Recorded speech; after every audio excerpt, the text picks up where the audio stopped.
بسم اللہ الرحمن الرحیم۔ آج کی بات پروگرام کے ساتھ آپ کا میزبان فاخر ملک حاضر خدمت ہے۔ ناظرین، پاکستان کی سیاست ہمیشہ سے ہلچل کا شکار رہی ہے اور کم از کم پچھلے 50 سالوں میں جب سے مشرقی پاکستان علیحدہ ہوا ہے اس کے بعد سے یہ صورتحال اس طرح بنتی اور بگڑتی رہی ہے کہ جس کی جو بااختیار لوگ تھے، مقتدر لوگ تھے، وہ اپنی مرضی سے حکومتیں بناتے اور بگاڑتے رہے۔ آج بھی یہی صورتحال ہے۔ موجودہ صورتحال میں ہمیں یہ دیکھنا ہے کہ پاکستان کی قیادت، اگلی قیادت جو ہوگی وہ کس کے ہاتھوں میں ہوگی، اور یہ بات اگرچہ قبل از وقت ہے لیکن بہرحال اگر الیکشن ہوتے ہیں تو اس کا تعین ہونا ہے۔ ہمارے ساتھ جناب ڈاکٹر اسلم ڈوگر صاحب موجود ہیں۔ ہم ان سے گفتگو کرتے ہیں اور ان سے معلوم کرنے کی کوشش کرتے ہیں کہ اگلے وزیر اعظم بننے کے امکانات کس کے ہیں۔ السلام علیکم ڈاکٹر صاحب، پاکستان میں الیکشن ہونے کے امکانات بڑھ گئے ہیں، آپ کے خیال میں اگلا وزیر اعظم کون ہوگا؟ دیکھیں، بہت جس طرح کی صورتحال پاکستان کی ہوئی ہے تھوڑا سا پریڈکٹ کرنا مشکل ہو گیا ہے، لیکن اگر ہم تھوڑا سا چیزوں کو دیکھیں، گراؤنڈ ریالٹیز کو دیکھیں تو ہمیں تھوڑی سی اس میں مدد مل جائے گی کہ چیزیں کدھر جا رہی ہیں۔ پہلی بات تو ہم پی ٹی آئی کی بات کرتے ہیں تو پی ٹی آئی کے متعلق تو خود جو پی ٹی آئی کے لوگ ہیں وہ کہہ رہے ہیں کہ ہمارا کم از کم ابھی چانس نہیں ہے، مایوس ہو گئے ہیں کہ ہمارے پاس ووٹس ہیں لیکن ہمارے پاس کوئی ایسی صورتحال نہیں بنتی کہ یہ جو 9 مئی کا واقعہ ہے یہ اس کے لیے جو ہے ایک طرح سے 9 سپٹمبر بن گیا ہے۔ اچھا، تو اس کا مطلب یہ ہے کہ جو زیادہ چانسز ہیں کہ اس کا مطلب پی ٹی آئی کا وزیر اعظم تو نہیں بنے گا، یعنی وہ یہ تو ہو سکتا ہے کہ کسی حد تک اسے لمیٹڈ اجازت ملے اور وہ کچھ کسی گورنمنٹ میں بل چلا جائے یا اپوزیشن میں لوگ چلے جائیں، لیکن ڈومینیٹنگلی ان کے لوگ جو ہیں وہ اب کوئی رول پلے کرتے ہوئے ہمیں نظر نہیں آ رہے۔ اچھا، اس کے بعد یہ ہے کہ اگلا ہم اگر بات کریں گے تو نواز شریف صاحب کی بات کرتے ہیں، ہم ان کا ذرا جائزہ لے لیتے ہیں۔ نواز شریف کی جو پارٹی ہے، آپ اگر کو ذرا غور کریں کہ یہ انہوں نے بڑے عقل مندی سے، ذہانت سے بڑے طریقے سے اس کو زندہ رکھا ہے۔ وہ دنیا میں جو طویل ترین حکمرانی کرنے والے وزیر اعظم بن گئے ہیں، اور ابھی بھی اب آپ دیکھیں کہ وہ ایک طرح سے کینڈیڈیٹ ہیں کہ وہ وزیر اعظم بن سکتے ہیں۔ لیکن اب مسئلہ یہ ہے کہ یہ جیسے آصف علی زرداری صاحب نے کہا کہ شہباز شریف جو ہے انہیں تو وزیر اعظم بنایا ہے آصف علی زرداری نے، اور وہ اس لیے بنایا تھا، انہوں نے کہا تھا کہ جی اگر آپ اس کو وزیر اعظم نہیں بناتے تو پھر آپ پہ مقدمات ہوں گے، آپ کے پہ سخت وقت آئے گا، چیزیں آئیں گی۔ یہ اسی طرح کی بات جیسے چودھری پرویز الہی نے عمران خان صاحب کو سمجھائی تو انہیں سمجھ نہیں آئی، لیکن نواز شریف کو وہ بات سمجھ آ گئی کیونکہ وہ پولیٹیکل آدمی ہیں، تو انہوں نے پھر ایک فیصلہ کیا جس کے تحت شہباز شریف صاحب جو ہیں وہ وزیر اعظم بن گئے۔ لیکن شہباز شریف کے وزیر اعظم بننے پہ ریزرویشنز پارٹی میں بھی موجود ہیں، اور اب دیکھیے ابھی خاقان عباسی صاحب کو انہوں نے بلایا ہے وہاں پہ، اور پھر یہ ہے کہ آگے ہمیں دیکھنا ہے کہ اگلی اس کی قیادت کیا ہو سکتی ہے۔ ہم یہ دیکھتے ہیں کہ نواز شریف صاحب جو ہے ایک سسٹمیٹکلی مریم نواز شریف کو آگے لے کے آ رہے ہیں، اس کو پارٹی کے معاملات دے رہے ہیں، وہ تقریریں کرنے جا رہی ہیں۔ ابھی اب اگر ہم غور کریں کہ پبلک لیول پہ جو پی ایم ایل این نون کا جو فیس ہے وہ شہباز شریف بھی نہیں ہے، وہ مریم ہے۔ تو میاں اس سے یہ انڈیکیٹ ہوتا ہے کہ میاں نواز شریف صاحب جو ہیں وہ اگر اس صورتحال میں ہوئے کہ وہ پرائم منسٹر بنانے کا فیصلہ کریں گے تو وہ اگلا فیصلہ میرے خیال کے مطابق مریم نواز شریف کا ہوگا۔ تو مجھے مریم نواز شریف کی جو ہے اس اعتبار سے بنتی ہوئی پرائم منسٹر نظر آتی ہیں۔ آپ دیکھیں نا کہ یعنی انہوں نے پہلے فیصلہ کیا اپنے دور میں کہ جب وہ اقتدار سے گئے ہیں کہ میاں شہباز شریف ہوں گے پرائم منسٹر، تو لیکن پھر انہوں نے خود محسوس کیا کہ وہ انہیں نہیں ہونا چاہیے۔ ظاہر ہے وہ اس پہ ان کا اعتماد کا وہ لیول نہیں تھا، وہ اعتماد کا لیول جو ہے وہ خاقان عباسی پہ ہوا، اور خاقان عباسی آپ دیکھتے ہیں کہ پھر پرائم منسٹر بنے ہیں۔ اور اس کا مطلب یہ ہے کہ شہباز شریف کی یہ ایک اگلے الیکشنز میں بہرحال ایک رائے کہ یا اگر وہ خود نہیں بنتے تو ان کے وہ چانسز یہ ہیں کہ وہ ان کی مرضی سے کوئی جو ہے پرائم منسٹر بنے گا، اور مرضی سے کون بنے گا، مجھے تو جس طرح سے وہ مریم کو پاورز ڈیلیگیٹ کر رہے ہیں، اس کو پی ایم ایل این کا فیس بنا رہے ہیں، جس کو آگے لے کے جا رہے ہیں، تو ان کی پوری کوشش یہ ہوگی کہ جو ہے مریم نواز شریف جو ہے وہ پرائم منسٹر بنے۔ اور ایک کچھ حلقوں میں یہ بھی بات ہوتی ہے کہ اس خواہش کا اظہار کہ مریم نواز شریف جو ہے پرائم منسٹر آف پاکستان بنے، بیگم کلثوم نواز نے بھی کیا تھا، اور یہ بیگم کلثوم نواز نے بات درست ہے یا غلط ہے، لیکن چیزیں جو ہیں ہمیں اسی طرح سے جاتی ہوئی میاں صاحب کی خواہش ہمیں نظر آ رہی ہے۔ بلاول بھٹو کے بارے میں آپ کیا کہتے ہیں؟ بلاول بھٹو جو ہیں جی، اب آپ یہ بلاول بھٹو بڑے مضبوط کینڈیڈیٹ ہیں اگلے پرائم منسٹرشپ کے۔ اس کی وجہ یہ ہے کہ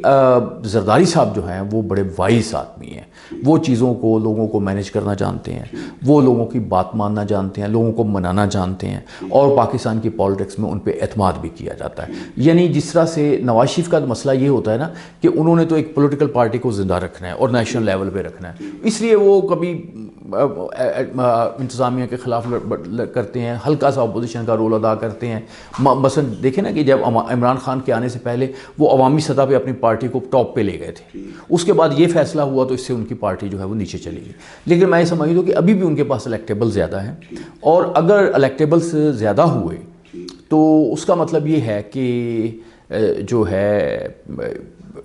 یعنی ان کے پاس کافی ووٹ ہوں گے۔ تو اس کے مقابلے میں آپ دیکھیں کہ پیپلز پارٹی جو ہے وہ پنجاب میں تو اتنی نہیں ہے، پنجاب میں اس کو اتنی سیٹیں نہیں ملیں گی، پنجاب میں تو پی ایم ایل این کو سیٹ ملے گی، اور پنجاب میں میرے خیال دوسری پارٹی کو سیٹ ملے گی زیادہ، وہ آپ کی یہ جو نئی پارٹی بنی ہے اس کی بنے گی۔ تو مجھے نظر یہ آ رہا ہے کہ اگلی جو گورنمنٹ بنے گی وہ پی ایم ایل این کی، اور مرکز میں یا صوبے میں یہ مرکز میں فی الحال بات کروں، صوبے میں تو مجھے لگتا ہے کہ پی ایم ایل این کی گورنمنٹ بننے کے بہت امکانات ہیں، اور یہاں پہ پھر حمزہ شہباز شریف اکوموڈیٹ ہو جائیں گے۔ اگر فرض کریں جیسے ان کی خواہش ہے کہ وہ چیف منسٹر پنجاب بنے، تو اگر مریم نواز شریف جو ہے فیڈرل گورنمنٹ میں بن جاتی ہے تو وہ یہاں پہ اکوموڈیٹ ہو جائیں گے۔ تو یہ زرداری صاحب جو ہیں یہ اب مجھے ان کے ساتھ چلتے ہوئے نظر نہیں آ رہے۔ اب ایسے ہوگا کہ یہ ایک جیسے یہ کولیشن بن رہی ہے، جیسے اب آپ دیکھیں پرویز خٹک صاحب پارٹی بنا رہے ہیں، تو یہ ایک اگلی ایک تو گورنمنٹ کولیشنز کی بنے گی، کولیشن گورنمنٹ ہوگی، جو چانسز نظر آتے ہیں، امکانات نظر آتے ہیں۔ دوسری بات اس میں یہ ہے کہ اس کو لیڈ زیادہ چانسز یہ ہے کہ مریم نواز شریف کرے گی، اور تیسری بات یہ ہے کہ کیونکہ کچھ گورنمنٹس کا آپ یہ دیکھیں کہ ایسا بھی رہا ہے، لوگ غور سے چیزوں کو نہیں دیکھتے۔ بات یہ ہے کہ پاکستان میں پچھلے کوئی ایک عشرے سے پالیٹکس میں جو بھی اپس اینڈ ڈاؤنز آئے ہیں، اسمبلیوں نے اپنی مدت پوری کی ہے۔ ابھی بھی اگر اسمبلی پہلے انہوں نے عمران خان نے توڑی ہے، پھر بھی ابھی اسمبلی مدت پوری کر رہی، تو یہ پروسیس پورا ہوگا انشاءاللہ۔ ڈاکٹر صاحب، اس سارے تناظر میں پی ٹی آئی اور پیپلز پارٹی کے درمیان بھی کوئی اشتراک کا امکان موجود ہے؟ میرا خیال یہ تو بالکل نہیں ہے، کیونکہ جو ان کا مزاج ہے آصف علی زرداری صاحب کا، وہ کبھی بھی جو ہے وہ یہ خطرہ مول نہیں لیں گے کہ ووٹوں کی خاطر جو ہے وہ الیکشن ہارنا پسند کریں گے کہ وہ مطلب جو لوگ ہیں بیٹھے ہوئے انہیں اپنا ناراض کر لیں، کیونکہ جو لوگ پی ٹی آئی سے ناراض ہیں، کیونکہ پی ٹی آئی بھی کے جو عمران خان صاحب ہیں وہ ایک طرف سے وہ جو اتحاد کی بات کرتے ہیں وہ بھی دھمکی انداز میں کرتے ہیں کہ آپ اس میں بھی یہ نہیں ہوتا کہ وہ کوئی ایک ون سٹیپ بیک کرتے ہیں یا کچھ چیزوں کو اکوموڈیٹ کرتے ہیں، وہ ایک انہوں نے تھریٹنگ قسم کے طریقے سے کرتے ہیں۔ تو اس طرح سے جو چانس ہیں، ابھی آپ دیکھیں نا کہ اب یہ جو کراچی میں ہوا، کراچی میں جو جماعت اسلامی ہے وہ ملی ہے اور پی ٹی آئی ملی ہے۔ جماعت اسلامی جو ہے اس کو صرف اس لیے ہوئی کہ وہ اس کے ساتھ پی ٹی آئی ملی۔ اگر کوئی اور جماعت اسلامی اسٹریٹجی بناتی تو شاید اس کو تھوڑی سی کامیابی ہوتی یا اکوموڈیٹ ہوتی، کوئی ڈپٹی میئر ان کا ہو جاتا، کچھ ایسی اگر پیشکش تھی پیپل پارٹی اگر کی وہ بات مان لیتے تو کچھ نہ کچھ ان کی اکوموڈیشن ہو جاتی۔ اچھا ڈاکٹر صاحب، یہ فرمائیں کہ اسٹیبلشمنٹ کے زیادہ قریب کون ہے، نواز شریف یا شہباز شریف یا آصف زرداری؟ دیکھیں، اسٹیبلشمنٹ کا جو مسئلہ یہ ہے کہ وہ بظاہر ایسے لگ رہا ہے کہ وہ ایک ان کی کنفرنٹیشن شروع ہوئی ہے پی ٹی آئی کے ساتھ، وہ ان کے چاہنے کے بغیر ہوئی ہے، چاہنے کے ساتھ ہوئی ہے، وہ ہو گئی ہے۔ اب یہ کہ 9 مئی کے واقعے کے بعد اب فوجی عدالتیں، اب دوسرے مسئلے، یہ تو ایک مسئلہ ہے۔ تو لیکن باقی لوگوں کے ساتھ وہ لڑائی نہیں کرنا چاہیں گے، باقی لوگوں کے ساتھ ان کا یہ خیال ہوگا کہ ہم چیزوں کو ساتھ لے کے چلیں، چیزوں کو بہتر طریقے سے لے کے چلیں، تو لڑائی تو نہیں کریں گے لیکن اکوموڈیٹ کرنے کی کوشش کریں گے، کیونکہ ہمارے ہاں ایسا رہا ہے کہ پنجاب میں پی ایم ایل این کی حکومت ہے، فیڈرل گورنمنٹ جو ہے پیپلز پارٹی کی ہے، دوسرے صوبوں میں دوسرے لوگوں کو اکوموڈیٹ کیا، اور کئی وقت ایسے بھی آئے ہیں کہ جس میں پاکستان کی زیادہ جو پولیٹیکل پارٹیز ہیں انہیں کسی نہ کسی طریقے سے اکوموڈیٹ کیا گیا ہے، کسی نہ کسی طریقے سے وہ اقتدار کا حصہ رہیں۔ میں سمجھتا ہوں کہ اگلا جو آنے والا وقت ہے اس میں بھی یہ جو پی ٹی آئی کے علاوہ یا پی ٹی آئی کا بھی کچھ ہو سکتا ہے، کچھ ہو، وہ زیادہ سے زیادہ پارٹیاں جو اقتدار میں ہوں گی۔ میرا سوال یہ تھا کہ اسٹیبلشمنٹ کے نزدیک زیادہ کون ہے، کس کے تعلقات زیادہ ہیں، وہ آصف زرداری کے ہیں یا شریفوں کے ہیں؟ دیکھیے بات یہ ہے کہ آصف علی زرداری صاحب نے تو ان کے ساتھ ایک بہت اپنی وفاداری شو کی ہے، ان کے ساتھ کبھی جھگڑا نہیں کیا، ان کے جو پولیٹیکل مسائل ہوتے ہیں، لیکن جو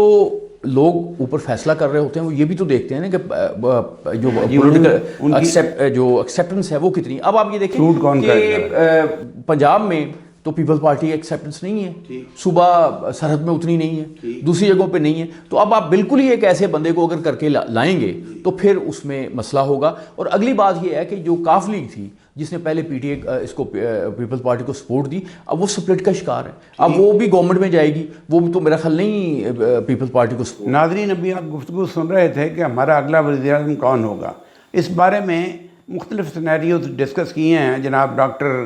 اسلم ڈوگر صاحب نے. ہمیں امید ہے کہ آپ کو یہ پروگرام پسند آیا ہوگا. انشاءاللہ کل دوبارہ نئے پروگرام کے ساتھ حاضر ہوں گے. اللہ حافظ.